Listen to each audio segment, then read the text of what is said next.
winding its wheels, and in theory, we're there. How did we do that then?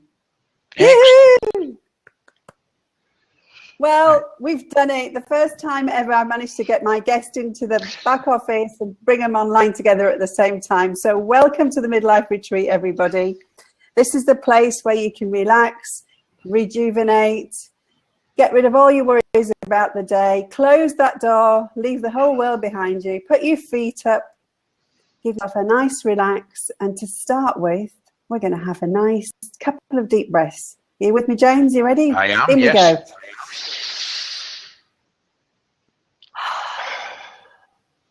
And another one.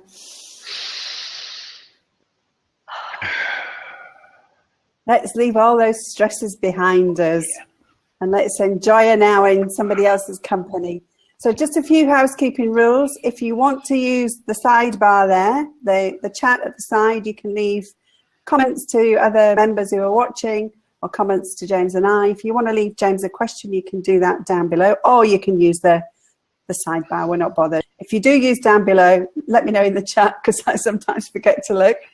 If you like the question and you want to bump it up, if you think it's a really good important question, you can vote for it and that can move it up one so that we can answer that one first. And don't forget, when you've been and enjoyed our company for the next hour, if you think this will be of use to someone else, please share the link. And then we can invite more people to enjoy the Midlife Retreat. So my guest today is James, and I'm going to just read my blurb out, otherwise I'll get it all wrong. James McGinty is an award-winning speaker, coach and trainer, and he's been doing so for over 30 years. He's worked with a huge variety of clients, from individuals to groups, with multinational Fortune 500 and the FTSE 100 companies.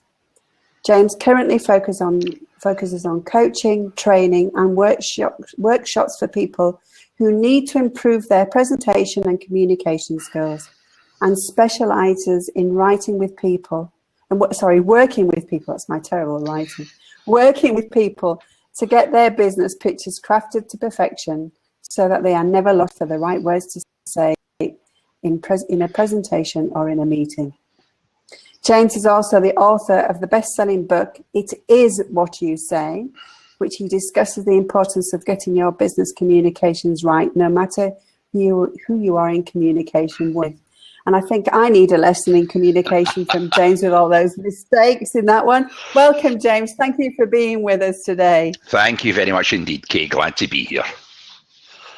Now, tell him, the audience, how we met, because I think that's quite intriguing. Did we meet via LinkedIn? We did. We met via LinkedIn. We did. Yes. I reached out to you and you answered me, and you said, I really like the idea of your midlife retreat because I have something I really want to talk about. Yes. And that was about, well, your lifestyle and Margaret's Alzheimer's. Yes. Yes. And go on, tell us about... there was a delay there and I wasn't sure where to go. Yes, it is. I mean, I have had this... for those who don't know, I'm 61 and I've had this massive lifestyle change just in the past 2 years. And I think the phrase midlife crisis, I'm hoping it's midlife and I've got lots and lots of years left to go. And I thought the midlife retreat and what you do really resonated because I have gone through a fairly traditional lifestyle. And then all of a sudden, Margaret was diagnosed with Alzheimer's. And over the next 18 months to 2 years, the massive changes that came about, really, I think, forced is probably too strong a word, but I came to realize that I absolutely had to change my lifestyle, and it was terrifying at my time of life, to completely change the way that I live and what I do. So it's been interesting, but very, very scary.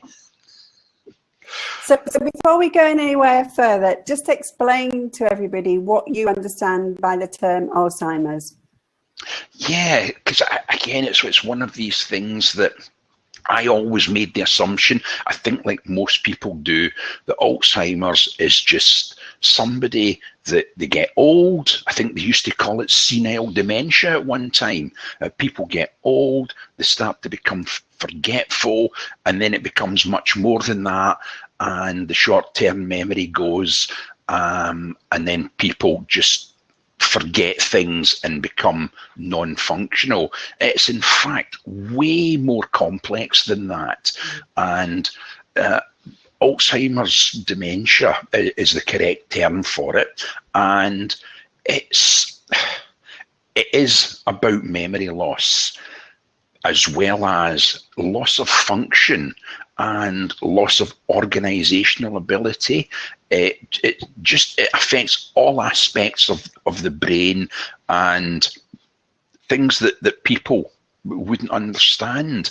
That I know one woman who has Alzheimer's, and it causes her food to smell bad, and she became very, very ill because she wasn't eating.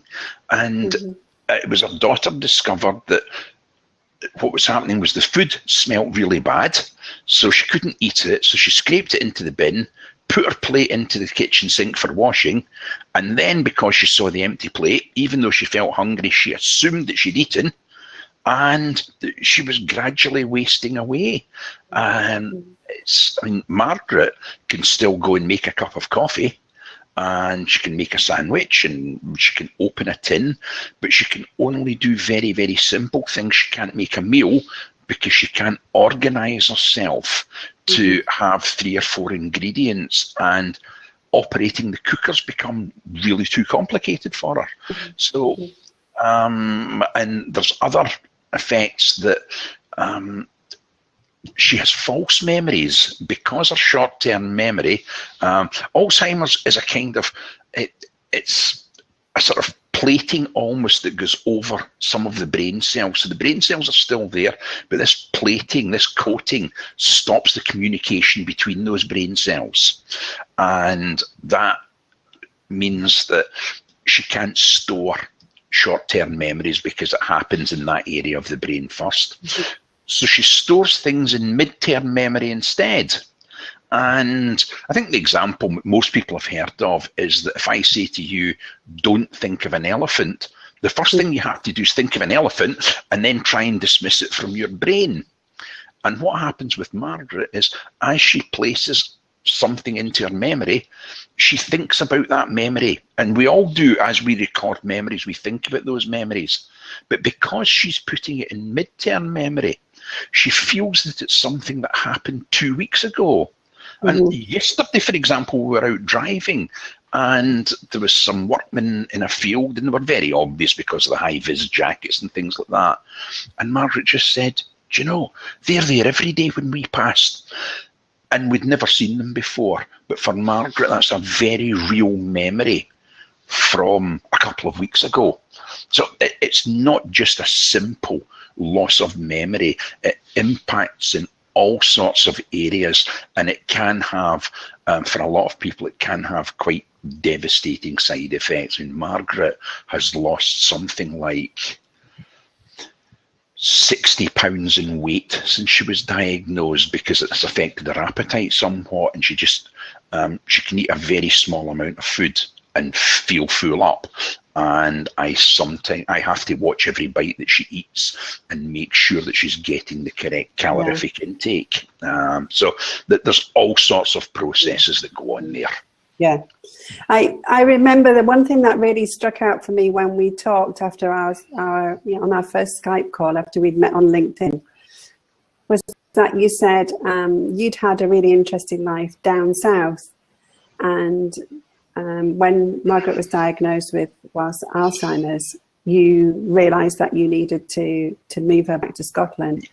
And one of the things you talked about was the fact that she'd been ostracised by her friends. So explain a little bit about what happened and why you ended up back in Scotland. Yeah, well, basically, it was about 4 years ago that I noticed something wasn't right with Margaret. It wasn't just that she was forgetting things, which she was, but there was sort of behavioural changes and things like that.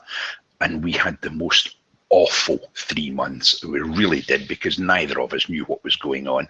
But Margaret was very much in denial, and it took a bit of a fight to get her to start the diagnostic process. And during that diagnostic process, she did go downhill a little bit. But after the diagnosis and she got her medication, the medication has quite an unusual effect in that it seemed to cause a deterioration followed by a stabilisation, and thankfully she's been relatively stable since. But during that period, some of the things that Margaret does is she will ask the same question 15 or 20 times in the space of an hour. She will forget things that you say, but they're floating about somewhere and they come back in an odd way. So she will respond to the wrong thing, or she'll respond to a question in the wrong way. And her friends started to become very, very uncomfortable with that behaviour. And they weren't nasty to Margaret. Nobody said anything to her. They just stopped inviting her when they were going out somewhere during the day, because Margaret's a lot older than I am. She's now 76. So she was retired, and she was with retired people of a similar age to herself. So she used to go and meet them for coffee, or they would go and look around museums and art galleries. Or we lived in a seaside town called Harwich in Essex, and they would go for a walk along the front. They would sit and have ice cream. They would go into one of the seaside hotels and have a glass of wine and just look out at the seaside. And they stopped inviting her, and they actually changed the places where they met so that the chances of bumping into her became reduced. And I don't think there was any malice in it. It's just that they were so uncomfortable. They had no understanding of what Alzheimer's was about, but they just couldn't deal with it. So Margaret stopped going out, and she just sat in the house all day. And of course, I was out at work from 9 till 5 every day, and I had no idea that this was happening. And her behaviour was changing. And it took me quite a long time to realise that she was suffering from depression.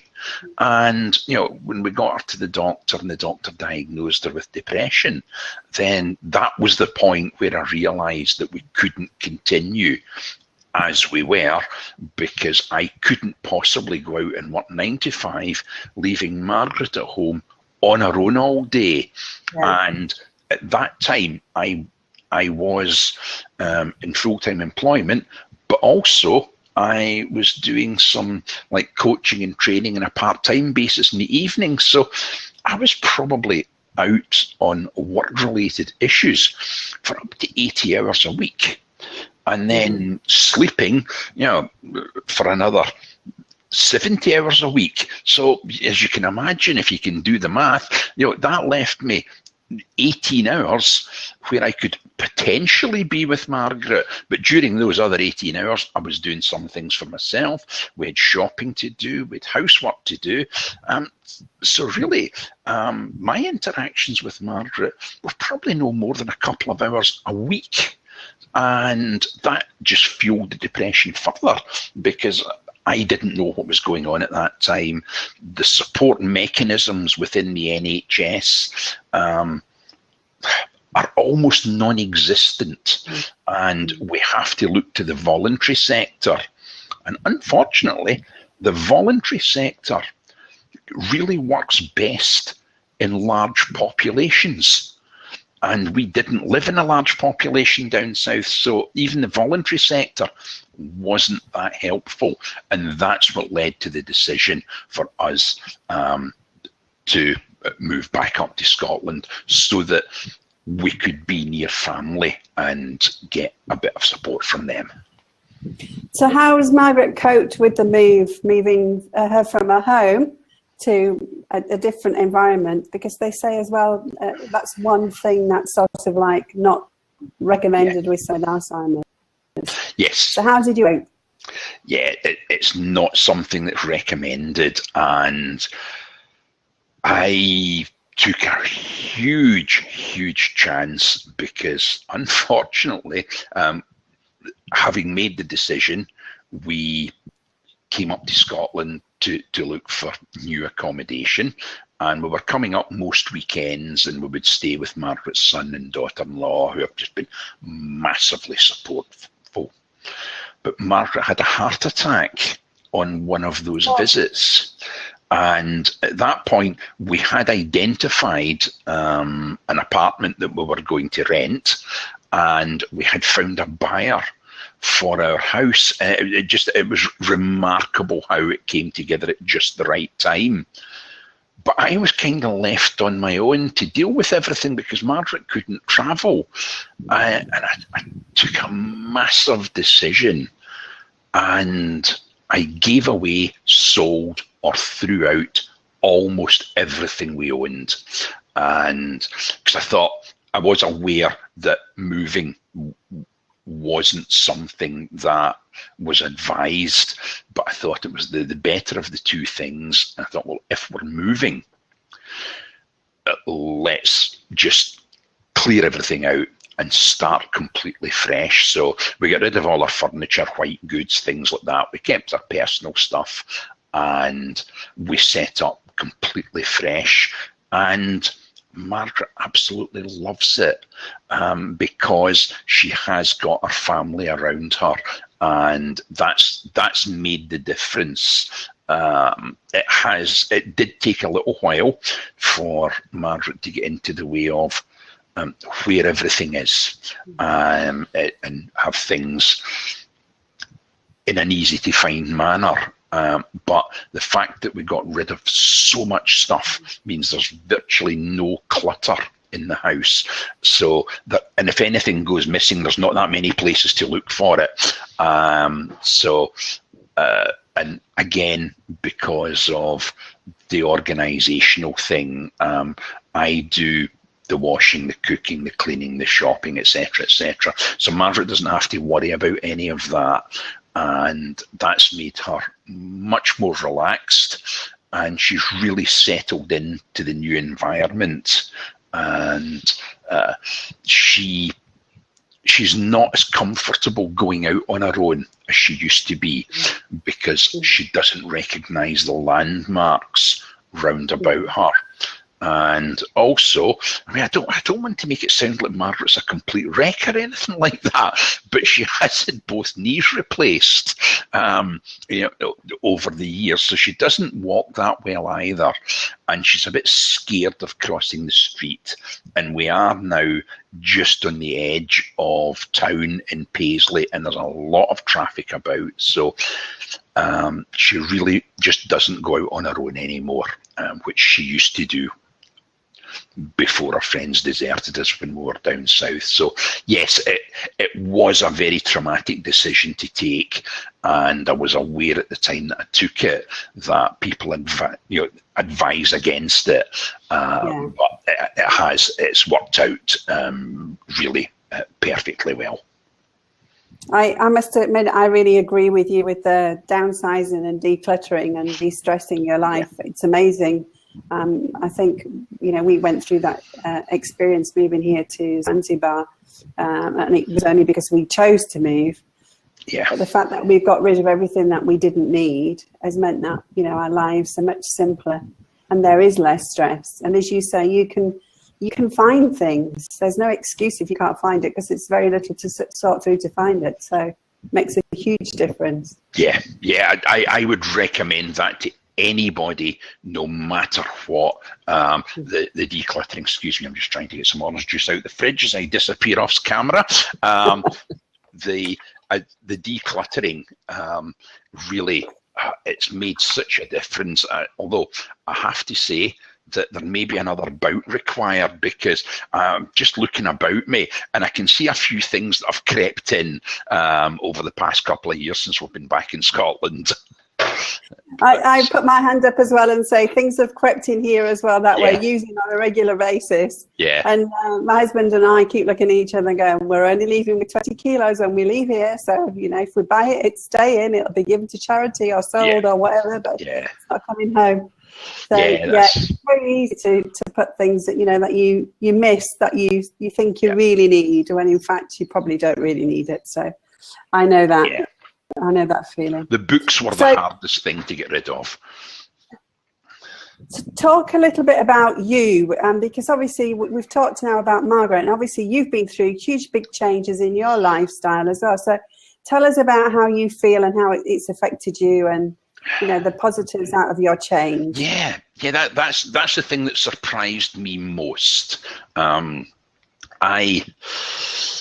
The day of Margaret's diagnosis was devastating, and I can't believe that anything could be that bad.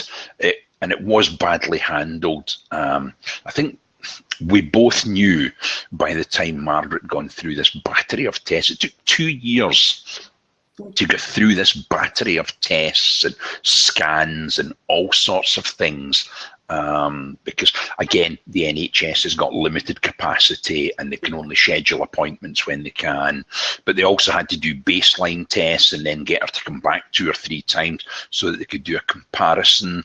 And and there are so many different types of dementia, and I think it was obvious from the cognitive tests that Margaret did that she had some form of dementia, and then they had to do medical scans and things like that to determine what type of dementia it was. So, and she'd seen an absolutely wonderful consultant and her assistant all the way through this and been familiar with them, and I'd been along and waited outside and I'd met the consultants. And on the day that we were going back to sort of get the results, we went in, the consultant was there, but there was a stranger in the room, which was quite a surprise. And he turned and said to Margaret, "Do you know why you're here?" And Margaret said, "Well, I've been getting all these tests. I assume I'm here to get the results." He says, "Yes, that's right. You've got dementia." And it was delivered just like that. And Margaret and I just broke into floods of tears, and the fact that one was crying was making the other one cry more, and it was just awful. And then there was just silence in the room, and I said, "Well, what do we do now?" Mm-hmm. And they said, "Well, you come back every 3 months for more tests to see how it's going." I'm going, no. You know, what do we do?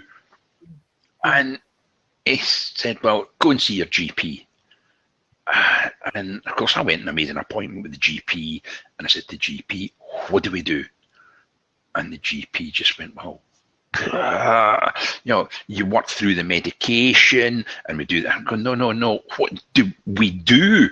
And I don't think I was being very clear. It was just like, you know, from my point of view, this is a devastating illness that I really didn't know very much about, and I genuinely didn't know what to do. And the doctor suggested the Alzheimer's Society. And again, as I mentioned earlier, these voluntary organisations and the Alzheimer's Society and various Alzheimer's societies around the world do a fantastic job. They are absolutely amazing, but they can only serve you know, where they've got the funds. They can't have somewhere in every single town. And you know, Harwich had one event a month, and I took a day off work when that event came round, and we went along to it. And there was a bit of a weight lifted at that point, because I sort of thought, do you know, this isn't the end of the world. there's hope here. And Margaret went to a thing called Singing Memories, it's called Singing Memories here in Scotland. It's called Singing for the Brain down there. And they just sit around and sing old songs. You know, the songs that I didn't know I knew the words to, but if I never hear the green, green grass of home again, I'll be happy. But it really jogs their memory. And when I saw Margaret's memory get jogged like that, I thought, well, if that works, maybe there's other things that I can be doing. And I started to look at things that I could do to help Margaret. And I realised that taking her out on car journeys and things like that would make a difference. And I thought, and again, this was all part of that. I was still at work at this time. And this was all part of what made me decide that actually I could give up this, I don't know if it's a comfortable lifestyle, because I hated my job. If I'm really honest, I did actually hate my job. I was in IT support as my primary job. Now, I have been in IT since 1981. Right, when nobody else was doing it. And if you went out to somebody that had a computer problem and fixed it, they would, as well as paying your company, they would try and give you money. They would try and give you bottles of whiskey or vodka, and they would almost bow down and worship at your feet. And then 35 years on, if you hadn't got it fixed in 5 minutes, they were cursing and swearing and screaming at you down the phone. So it changed massively. And it was only doing my sort of part-time coaching and training that kept me sane. So, and no regrets about giving up that job apart from where's the money coming from? And that was a big issue. But what it did was it made me realise that actually I could invest a lot of me in Margaret. And it just changed who I was, because we were a really traditional married couple. Margaret took either part-time or quite low-key jobs while I went out and earned the majority of the money, and she looked after the house and things like that. And it just happened like that. There was no, you do this, you do that, it just happened like that. And like many people, we just sailed along through life and let that happen. So at the age of, I'd be 59 then, I actually started to take stock and to look at things and go, right, we can't just keep ambling along. So what is it we need to do? And then I thought, actually, it's not we, is it? Because Margaret's got Alzheimer's. Margaret can't make that type of decision. She hasn't got the cognitive reasoning capacity to do that. So it's like, no, there's nobody else here to help. It must be me that has to do all this. And that was a real revelation that it was me and I had to do it. But I also had to take a slightly selfish stance and go, if I invest everything in Margaret, what kind of state am I going to end up in? And this is one of the things that I got out of the Alzheimer's Society, that everybody says, and it's absolutely true, you must take time for yourself, because if you're stressed out, you're not going to do the person you're caring for any. You're just not going to help them in any way. So I do take some time out for myself, but I do look and I do actively think, what is it that I can do that will help Margaret? Mm-hmm. And we've had 2 wonderful trips to America. Margaret's got a son who lives out in California, and I thought, while she can still recognise him, while she can still function, we'll go out and visit, and while he can still see his mum, obviously not at her best, but not in the condition. Excuse me. It's okay. Take a breathe, and I'll just recap on what you said, because it's okay. It's just that sometimes when I look to the future, it hurts a bit. But so while he could still see his mum more or less as he remembers her, and not as she's going to be in 5-10 years' time, I thought, let's do this. But at the same time, I've always had this young boy racer macho idea of driving across America. And I just thought, I'm going to do it. So we went to the States, we flew into New York, hired a car, and drove to California. And it was just wonderful. And, I took Margaret to the Grand Ole Opry. I took her to Graceland to see Elvis's house. We went to the Grand Canyon, the Great Salt Lakes.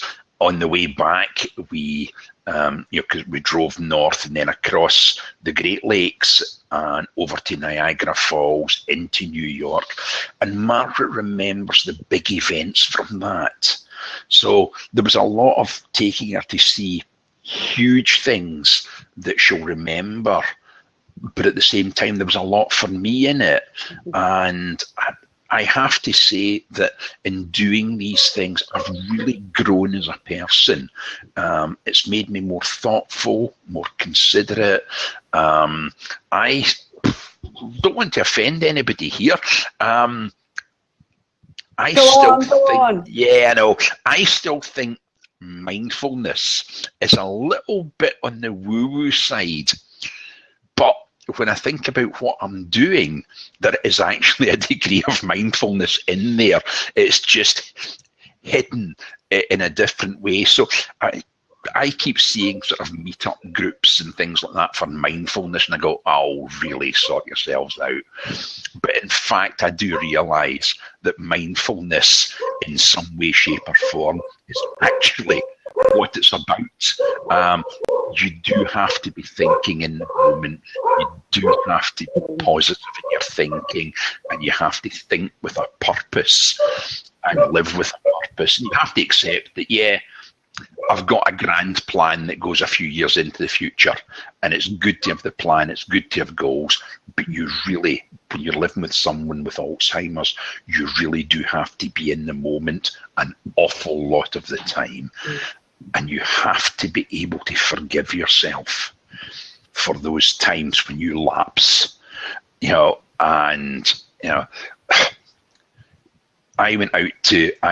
take time out 2 days a week. I rent a desk in a shared office in Glasgow.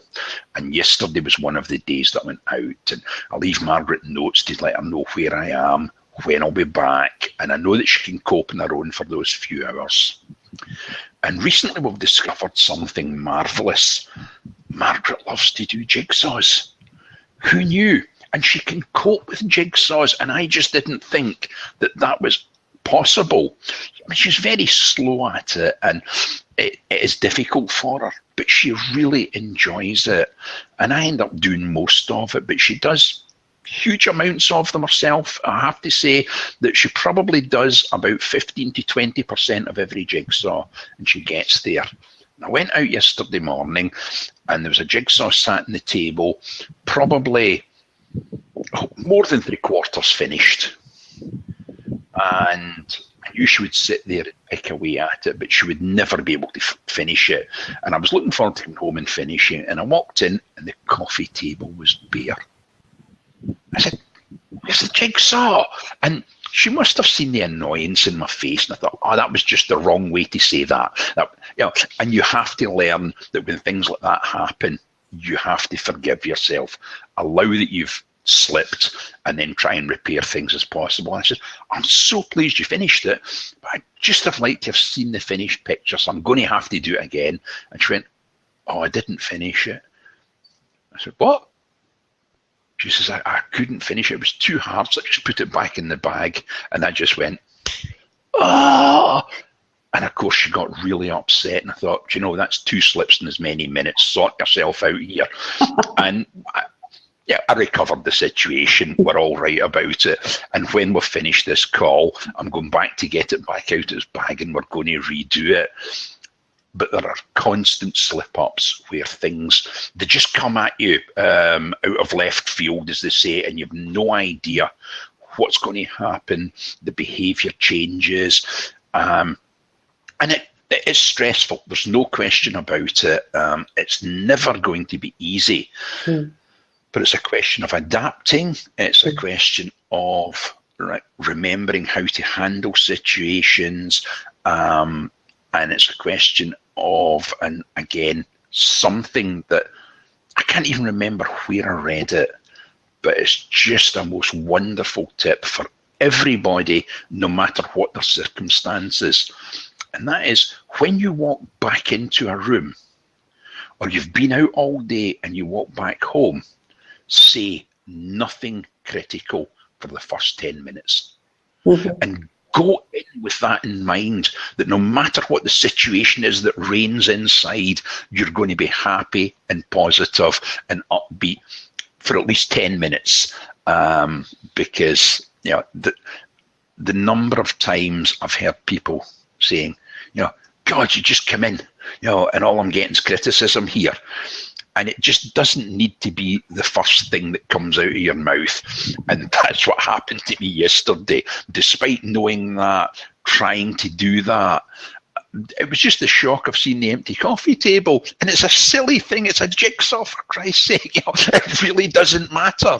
But sometimes you react with instinct and you can't help that. And you've got to learn to forgive yourself and move on and just try and do better the next time. I think, James, that's a really good tip for everybody, not just for people in your circumstance, you know, coping with somebody with Alzheimer's. It's a really important tip for everybody. Yeah. I've been interested and intrigued to see you talk about the way that you're shifting and changing what you do with Margaret as you go through this process. And I think that's a really important thing for us to learn as well. I think it's so easy to put a box around Alzheimer's. You know, we're given this story in many effects about it, and yet it's a very unique and individual process for everybody going through it. And I think it's wrong to categorize it from the outside. More people need to be doing what you're doing, which is to look at it from the inside and say, you know, how can I see this and change the world to suit Margaret, rather than try and change my world to suit Margaret, if that makes sense. Yeah, it absolutely does. One of the things that we did was we went to a couple of conferences about Alzheimer's, and the first thing that I noticed was that somebody had gone to the effort of writing on the conference papers about the language that gets used. And I now say that Margaret's living with dementia, whereas before I used to say she's suffering from dementia. And this is one of the things that people need to understand, is Margaret's not suffering. No. Margaret's having a ball, you know, because one of the really good side effects of Alzheimer's is that her filters disappear.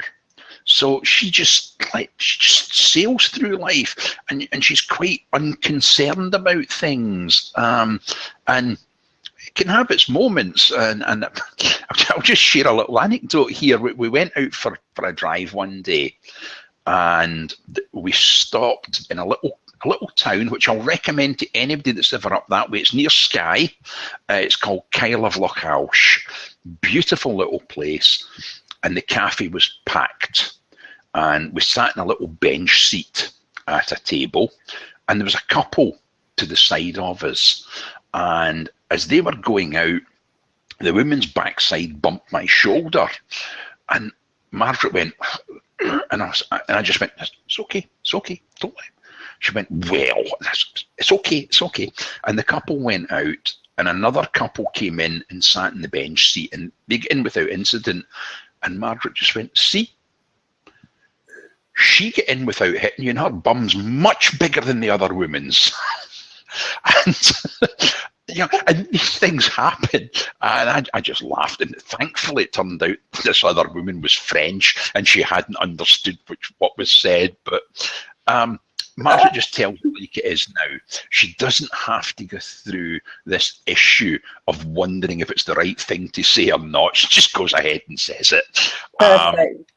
Yeah, absolutely. So Margaret's not suffering. Margaret's really quite happy. And so this idea of suffering from dementia, and I'm very open that I want all my friends, or all our friends, even acquaintances, to understand that Margaret is living with dementia, and that they mustn't be frightened by that. I've had people who won't come to the house because of Margaret's dementia, because they're scared, and it's not as if it's contagious or anything like that. But I mention it to people because I do get miserable, and sometimes things just hit me as it did earlier on during this. And I do break into tears from time to time because it's sad and it's upsetting. But Margaret's having a good life. But the number of people that I'll say to, oh, my wife has dementia, and they say, oh, what hospital is she in? And it's just this reaction that if someone has dementia or Alzheimer's, that they have to be hospitalised and they're no longer a useful part of society. And that appalls me. And there's not enough people having conversations about dementia. Scotland, thankfully, is a world leader in dementia care. We are the nation that everyone else looks to see how to do it right, and we're not getting it right by any manner of means, but we're better than everybody else, and I'm so grateful for that. There's also a thing in the UK, I don't know if it goes anywhere else, called Alzheimer Friends, and if anybody wants to find out more, if you contact your local Alzheimer's society, especially in the UK, they will send someone to your workplace to talk to you about Alzheimer's and what it is and what it isn't, and how to look for the signs of dementia in people and act accordingly. And places like supermarkets, there are people in the community who are not getting any support, and it's so difficult for them to deal with that because they just see somebody that's a bit of a bumbling idiot, when in fact it's something else entirely. You'll need to excuse me for a second. There's an incident occurring outside. Bear with me. I'll not be long.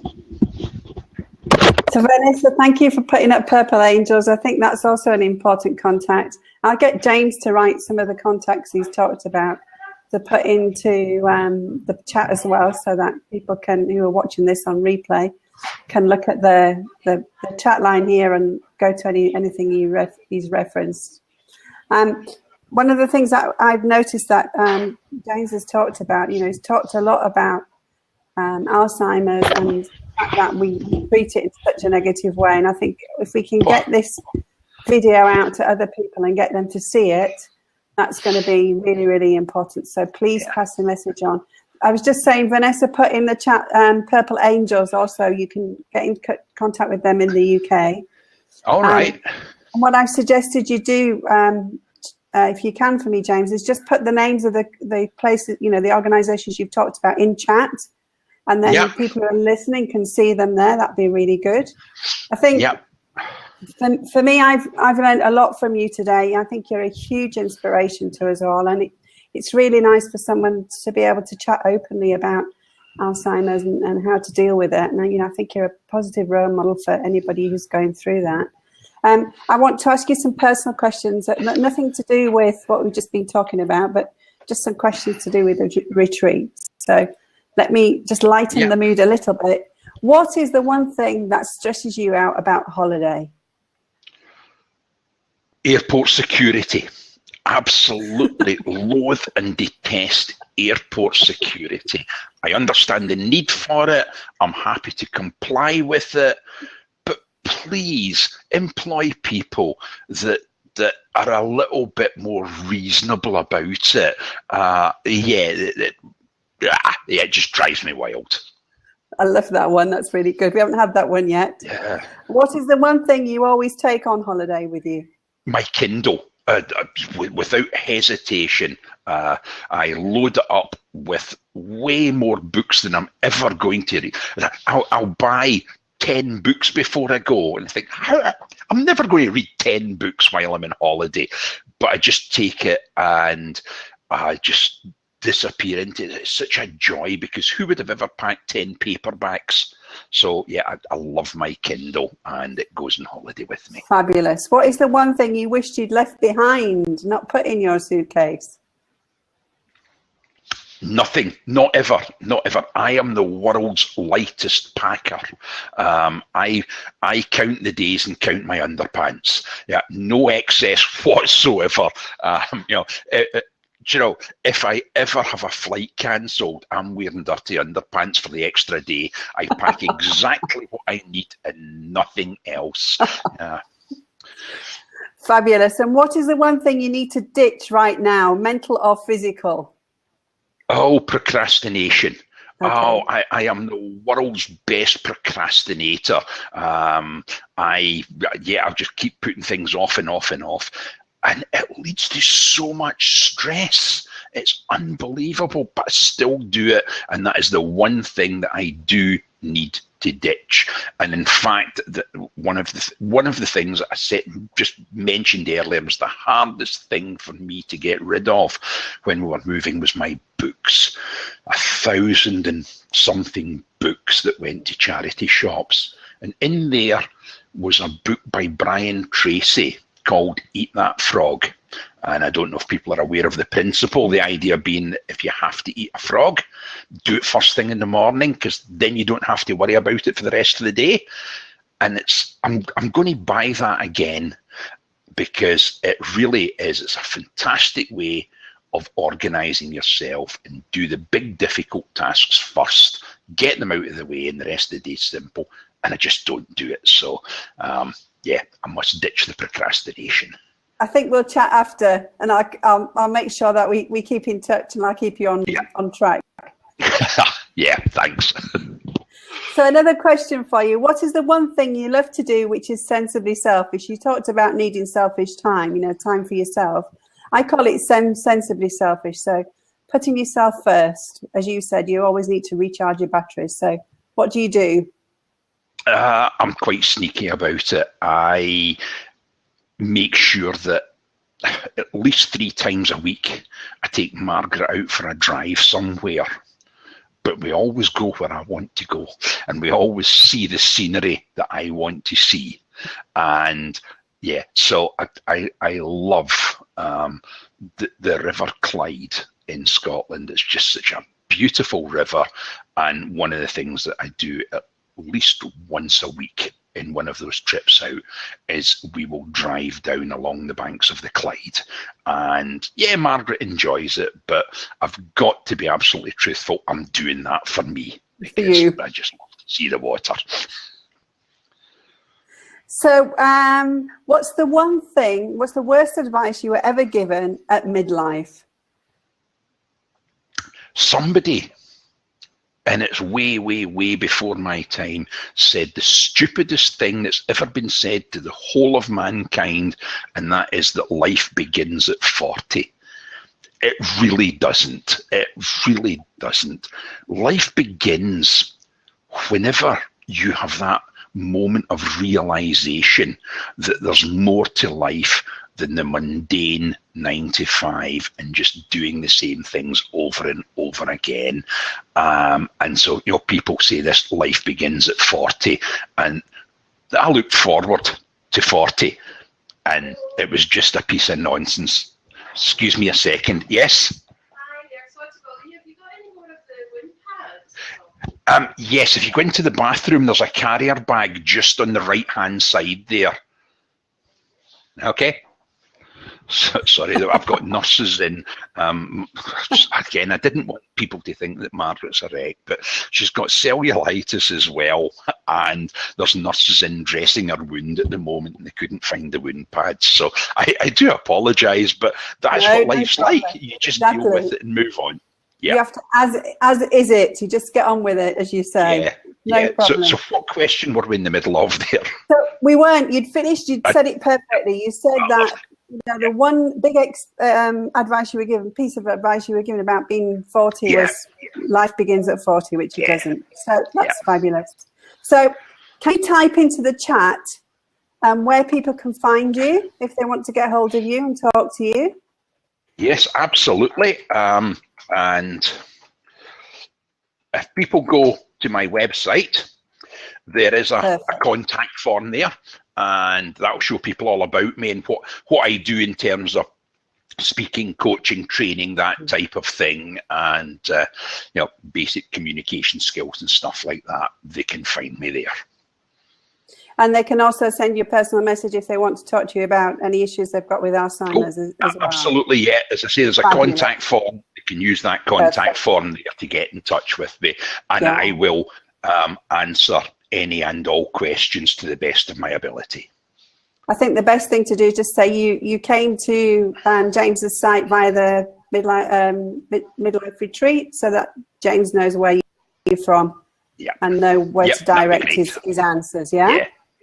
James, thank you for your time. It's been lovely to have you. I think what we've talked about has been absolutely open. It's been inspirational, spot on, and great advice for anybody who may have a family member with Alzheimer's, or even just a friend, or even a neighbour that they're concerned about. So really good. And and I'm really, really happy for people, when they share this link out, is for them to say that I am available for anybody that wants any advice. Quite happy. Vanessa says, thank you very much, James. That was very helpful. So that's great. I have another VIP guest this week on Friday. I have a gentleman called Ian Young coming to talk, and he's going to talk about his recovery from addiction and the way he's inspiring the world with his new found, I'm going to call it addiction. He'll probably not like that word, but he's now involved in all sorts of wonderful projects. So great. He's a special guest on Friday, and I'm going to just check to make sure I get this right. 12 o'clock GMT, he's coming online, and we're talking about addiction and legacy. So I look forward to that. James, I'm going to stop the broadcast now. Thank you so much for being with us, and I'll send you a message soon. And thank you for the audience. Thank you, Vanessa, for being with us today. And I'm looking forward to messages from people who pick this up as a record. So take care. Give a big kiss to Margaret from us. And we'll speak. Bye, everyone. Okay, bye. Okay, right. Thanks very much. Bye now.